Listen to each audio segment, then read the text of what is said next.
Milky beauty Tamannaah life చాలా successful. హీరోయిన్గా ఎన్నో సక్సెస్ఫుల్ ఫిలిమ్స్లో చేసింది.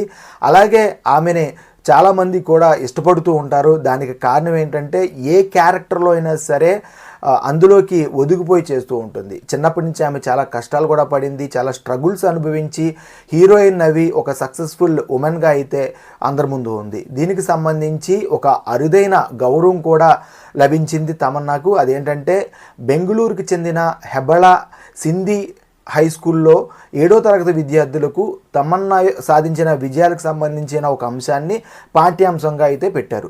తమన్నా పాఠ్యాంశాన్ని ఎందుకు పెట్టారంటే ఆ స్కూల్ ఏదైతే ఉందో అది సింధీ వర్గానికి చెందినటువంటి స్కూల్ అన్నమాట.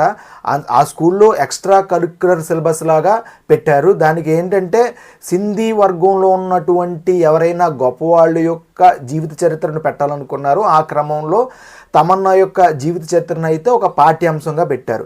దీనికి సంబంధించి ఆ సింధీ వర్గం పేరెంట్స్ చెప్తుంది ఏంటంటే ఈ వర్గంలో చాలామంది కవులు కళాకారులు ఉన్నారు, అలాంటి వారి జీవిత చరిత్రలు పెడితే బాగుంటుంది, కానీ ఇలా సినిమాల్లో నటించే వాళ్ళ జీవిత చరిత్రలు పెడితే పిల్లలు కూడా దానికి గ్లామర్ ఫీల్డ్కి ఆకర్షితులు అవుతారు అన్నట్టుగా వాళ్ళ వాదన అయితే ఉంది. మొత్తానికైతే ఈ అంశం పట్ల ఇంకా ఏం జరుగుతుంది, పాఠ్యాంశాన్ని ఉంచుతారా తీసేస్తారా అనేది ఇంకా తెలియాల్సి ఉంది.